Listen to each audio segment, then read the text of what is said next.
Myself Rajni Sharma. Today I am going to introduce you lesson number 3, History, Nationalism in India. In this chapter we will study about two main national movements, non-cooperation movement and civil disobedience movement. Both these movements were started by Mahatma Gandhi, and there were various reasons behind these two movements. Our first topic is what is nationalism? The very simple meaning of nationalism is the feeling of patriotism. But the modern nationalism in Europe led to the formation of nation states. Formation of nation states means when the sense of collective belongingness, new symbols and icons, new songs, and it also defined the boundaries of communities. And in India, nationalism was connected to the anti colonial movement and struggle against colonialism. People began discovering their unity in the process of their struggle with colonialism.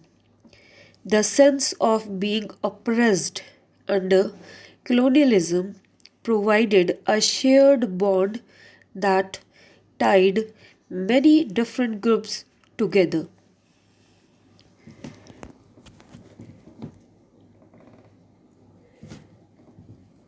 This chapter starts with the effect of First World War on India. First World War created a new economic and political situation in India. People thought that their problems would end after the war, but it did not happen. Rather, they suffered a lot for several reasons due to enormous increase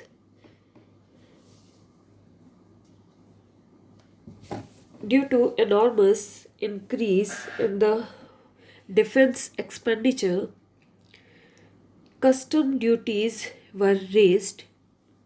Income tax was first introduced by the British in India. Villages were called upon to supply soldiers. Forced recruitment to military.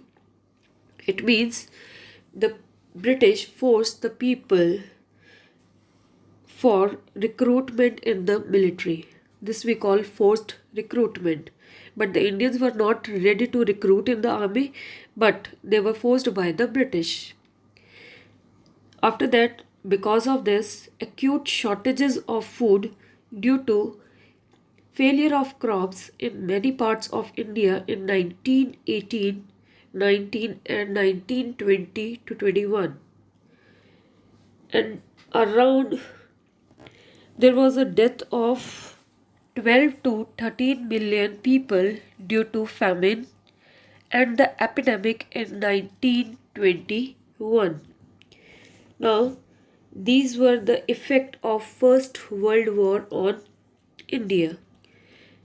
And this enraged the people. That's why the people were not happy with the British.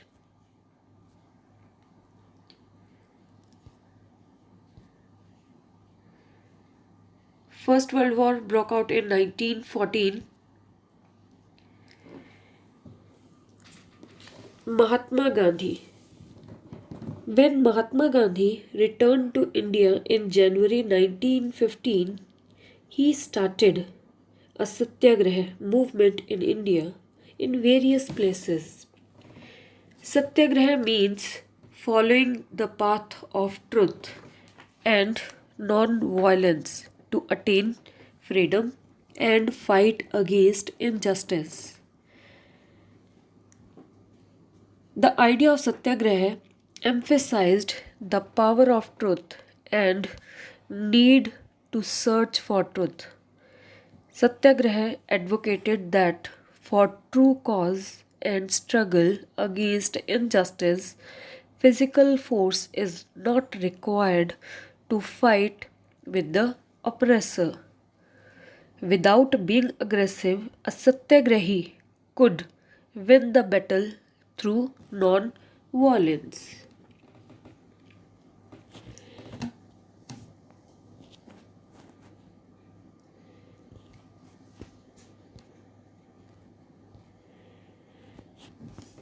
First three satyagraha launched by Gandhiji in India.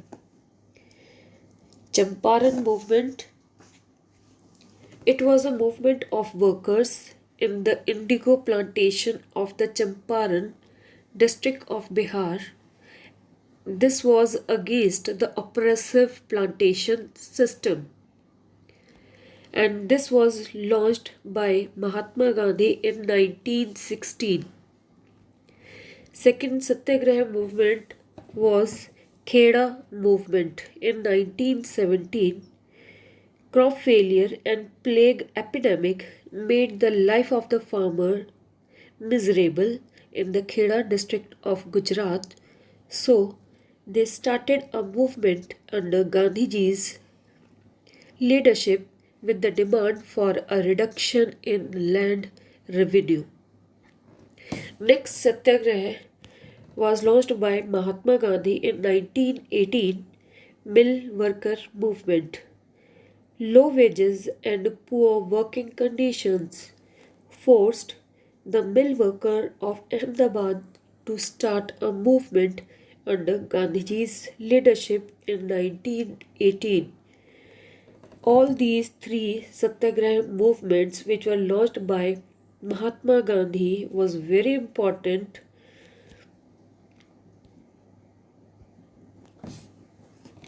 Next topic is Rowlatt Act. This act gave the government the power to imprison any person without any trial for a period of 2 years. An aim of this act was to destroy the national movement by imprisoning the national workers.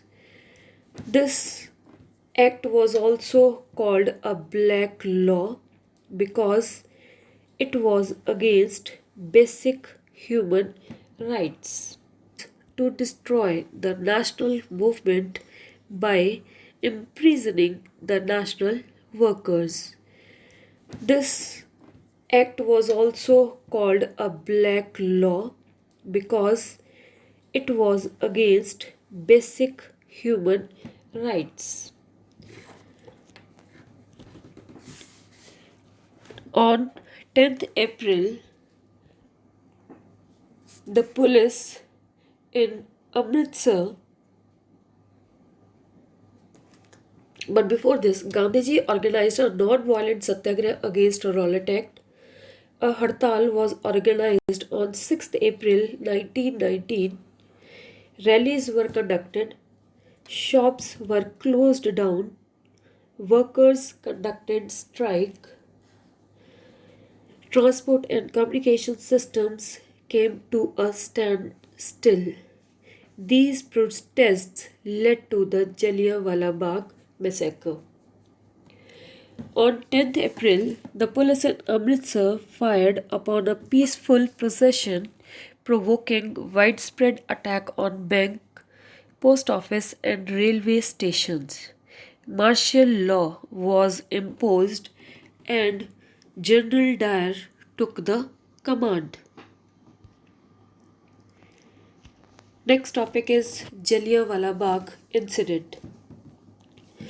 On 13th April 1919, a public meeting was organized at Jallianwala Bagh in Amritsar to protest against the arrests of national leaders. Many villagers who came to attend a fair were also present in the park. General Dyer reached the meeting place along with the British troops. He ordered the troops to fire. The firing lasted for nearly 10 minutes. More than 1,000 people were killed and many were wounded. This incident is called Jallianwala Bagh massacre.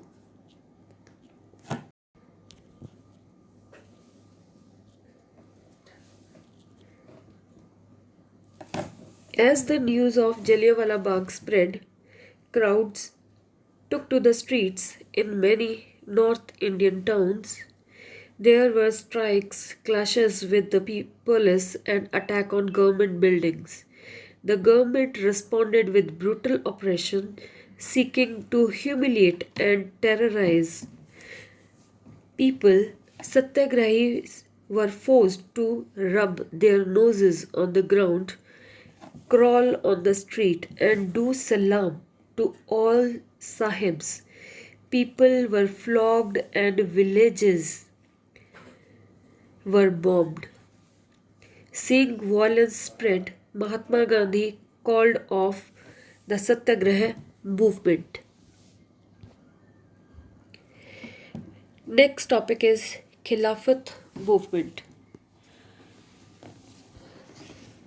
In the First World War, Ottoman Turkey was defeated and a harsh peace treaty was imposed on the Ottoman Emperor, the spiritual head of the Islamic world, the Khalifa. To defend the Khalifa's temporal powers, Khilafat Committee was formed in Bombay in March 1919, and this was organized by Muhammad Ali and Shaukat Ali. The aim of the movement was to protest against the injustice done by Turkey by Britain after First World War. The Turkish Sultan had a title of Khalifa. The Muslims considered him as their spiritual leader.